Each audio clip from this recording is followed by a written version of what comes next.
Hi. This is a different view. See my feet. Yeah, I'm on the floor. Look, floor. Yeah, so we cleared everything out of the room and we took down everything that we have to fix, and let's go through it because, people might find this interesting or boring and your mileage may vary.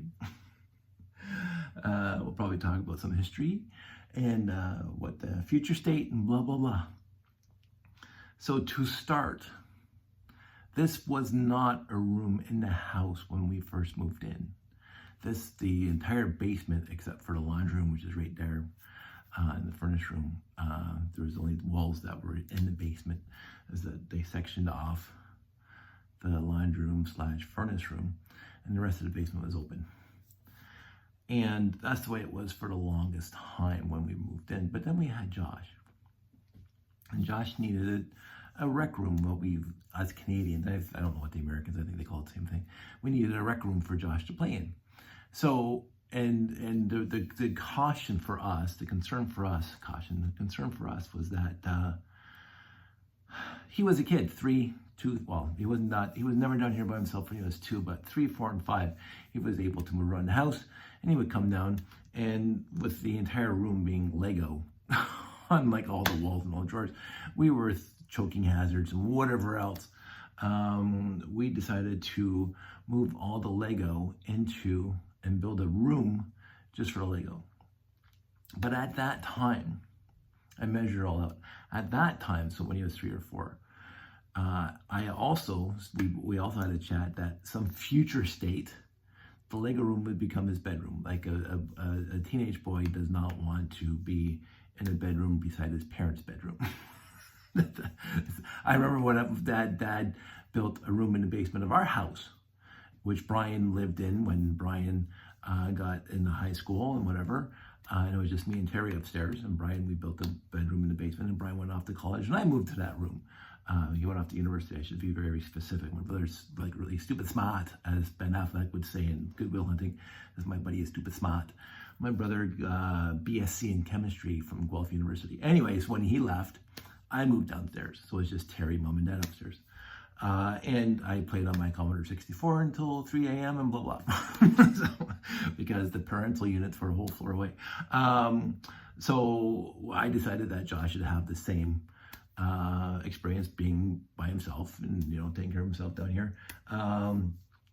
Cleaning his room and all that stuff. This is going to be his domain. It's going to be 100% his. And we're not going to babysit him anymore. He's 16 now. The laundry room's right there. So that's going to be part of the reason that he's moving down here, so he can experience being now 2 floors away. See, we lived in a bungalow growing up, so the basement was just 1 floor above or below the parents. Now we're 2 floors up, and Josh is going to be down here. But anyway, so we did design this room to be a bedroom, a +1, and to do that, because we wanted a nice sized rec room for him as a kid, but we also wanted a nice sized bedroom for him when he got bigger. So it was the leg room for the longest time, and it looked pretty small because of all the shelves and all the Lego that were in here. But as soon as we got rid of everything, I'll give you the overall dimensions. So this is at the quote unquote back of the house in the basement.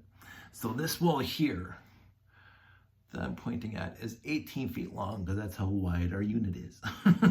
All our units are approximately 18 feet wide. Now, we took off some space on both ends because the drywall is not glued to the concrete like it is on the main floor. The main floor is exactly 18 feet wide. This one's slightly smaller because I insulated both these walls, even though it's just concrete and there's a unit on the other side. I am soundproofing all that crap. And to make it nice little, like it's nicer in here with the insulation in the walls, and so there's still like 2x3s on both sides, and the walls are insulated. So this is slightly smaller than 18 feet across. So let's go over here, and because I can't flip the camera around now, get up off the floor. There's the floor. So this wall here, and of course it has a window right there to go over this like right on the back wall of the house. And it's a very small window, it's like only 6 inches wide. So it's a slight concern. Normally when you put a bedroom in a basement, you want an egress in case of emergency, in case you can't get up the stairs. So we are, whatever, we have plans for that. So anyway, we'll talk about that in a minute. So we'll come over here. And this is there's the desktop right there. Right? Josh and I'll have to lift that. Josh, that's 7.5 feet wide or long. So this section of the room here, you can see that there's this little corner here, right? And this is 2 feet here, going to this wall here. The laundry room's on the other side as well. So this wall here, if I'm pointing, can you see right here? This wall here is 8 feet wide. And this wall here is just under 8 feet wide. I'm gonna come over here so you can see me. This wall here is just around 8 feet, just almost under 8 feet. And this wall here is under feet. Because this is right below the old dining room, the unit. So this is the main beam here. On that side of the main beam is 10 feet. On this side of the main beam is 8 feet. So this little area here is 8 by 8 basically. This little square, I'm spinning around, making you dizzy. And then over here, I came in 2 feet. I'm gonna do this again, 2 feet. And then, so this is 6 feet here from this wall that I built to that wall, which is the back wall of the house. This is the back wall of the house. So this side over here, I'm gonna come over here. Love the lighting. This side over here is 8 by 10, or 6 by 10, sorry. So this is 8 by 8 on this side. And over here is 6 by 10, starting at this corner, 6 by 10. I also, when I built this room and put the door in, I wanted to put the door in a nice spot where on the other side of the door is 2 feet. Just in case this became a bedroom, and this would be the closet. So this far end of the room, you go over here, you see the doorway, that far end would just be a 6-foot closet. See, there was planning to this. Not huge extensive planning, but there's some planning. So that's gonna be a closet, if Josh wants a closet, and that's the door to come into the bedroom. This whole area here is 6 by 8, 8 by 6, or sorry, 10 by 6 minus the closet. And this whole area over here is going to be 8 by 8. So you can put his bed along this wall. His head could be on that side. And then his feet would stick out over here. And then you put his TV up there or whatever. And you can have his like little computer desk either on this side, next to the door, or you can put it on this side, across from the door. Doesn't matter. There's plenty of options here. So plans, right? We have to fix it all up from all the holes I put in this room. you can see like all the little holes that I put for shelving and stuff over the years, and ideas, and the trim work that was original to the basement, because this is the wall that was original basement. So there's trim work here, and you can see it over here too. We took all the trim work off. We're just going to paint over that. So about the holes in the ceiling. So this one's going to be easier to explain first. Look up here, right there. So I had to cut this out about, I would say 10 years ago at least. So you can see the air vent, the heat from the furnace. And you can see I put some tape here, right there. And there's an elbow here that goes straight up to the second floor to Josh's bedroom. So if you took off the vent cover in Josh's bedroom and you drop something into the vent, it comes straight down through the main floor and into the basement ceiling here. And he dropped the water bottle down there when he was like 4 or 5 years old. And then of course the water bottle stuck here. So, and I didn't know exactly where the elbow was. So I cut out this huge hole to get at it, to get the water bottle out. That was good times. Over here is a bit of a different story. And I'm not gonna, that one I'm gonna drywall in. I'm gonna fix all that up with drywall, that hole. It's gonna be plastered again and it's completely sealed.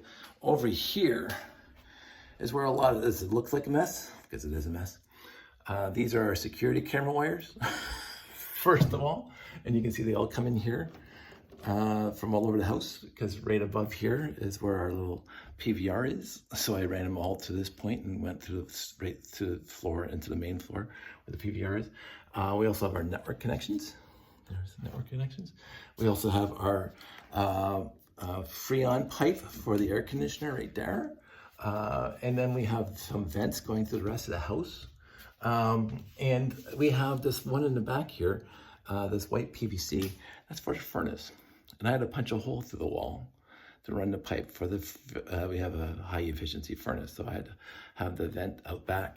So in order to access all this years ago, even before we built this as a room, and of it's like before we built those two little walls, or sorry, that wall there, and this corner piece here, before we did any of that, I cut all that out.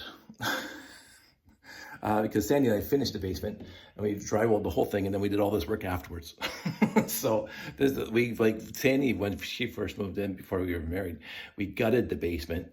We redid all the wiring, because there was like 5 previous owners here. There were 17 octagon boxes in the ceiling with various wiring, and like, so we ripped it all down. The basement was gutted right to the cinder block walls all the way through, and then we rebuilt the basement. And of course I put brand new drywall here, and then as soon as we started running the piping for the furnace, I had to cut this hole, and then we ran the wiring for the security cameras, so I had to cut this hole, and sooner or later we're replacing the air conditioner, so we might have to get rid of these Freon lines. So I'm going to patch this little thing first. That's going to be patched with drywall there, but the ceiling here, it's going to just have a panel that I can lift up and slide over, so I can still have access to this, because we do want to replace the dryer vent with a newer dryer vent, so I'll need access to that. This is the dryer, the laundry dryer vent outside, so I want to replace that at some point. So I'm not going to drywall this part. I'm just going to trim it out and make sure there's a little covering that I can just slide that way, and that'll be fine. So the other thing is, because this wall is original, because again, the laundry room's on the other side and the furnace room's on the other side. Sandy and I were always wondering about this plug right here. Like, there was never anything in it when we moved in. And this room has like one, and Sandy and I put a plug there, and there's one on the far wall, and there's one there. There's 5 plugs in this room now. I don't think Josh needs any more plugs than that. So what I'm gonna do when we start drywalling and fixing up all the other holes in the ceilings and stuff over there, I'm gonna put a piece of drywall over this guy right here. I'm gonna cover him over because it's not doing anything for us. So this was temporary at best when I put it in. This window, the original window was original to the house from 1974. It was a piece of crap, and it was cracked and like drafty and whatever. So I went over to Habitat for Humanity. I found a window that was slightly smaller. Actually, you can see it was a lot smaller, because there's that. And I put it in, so there's no draft here at all now, but I didn't bother trimming it in nicely. You know, it looks pretty crappy actually. So I'm gonna trim that in better and, you know, make it look pretty for Josh, because it was just gonna be a leg room for the longest time, so I didn't try to make it look pretty. But since Josh is gonna be here, we're gonna make it look pretty. We're gonna steam clean the carpets. The carpets are pretty filthy. They got some rust stains from when I used to level the shelving units with some scrap steel, which was stupid, but that's what I did. And then I'll have to like take a toothbrush. I think I see it right there too, rust stains. Right, I can't look at that. And it's basically what I do is I get a toothbrush with some hot water and some Tide, and it takes the rust stains out. You have to scrub it out with a toothbrush, but that's what I noticed, because it used to be all along here too, all rust stains here and here, because that's where I had the shelving units propped up by, like you can sort of see right here, if I can show you, it's like some very, very faint rust stains. Those rust stains there were as dark as these rust stains here before I put the Tide and the toothbrush on. But that was covered over. So I didn't even clean that one, but I did all the ones along here. And you can see it all looks pretty good here. So there's more elbow grease and effort to clean that up, but that's what's going to happen. There's one remnant of this being a leg room. Good times. So the work's cut out for me. This is going to be my fall project. We want to get Josh down here whenever, but we're gonna make it look pretty. So all my Lego is inaccessible right now overall, and that's perfectly fine. I'm gonna focus on this, and I have to get that thing out of here. I can't believe I over-engineered that thing. It's stupid heavy. That's what it. So that's it. That's all. This is what I'm going to be doing for a bit, and I probably won't be making too many videos about it. But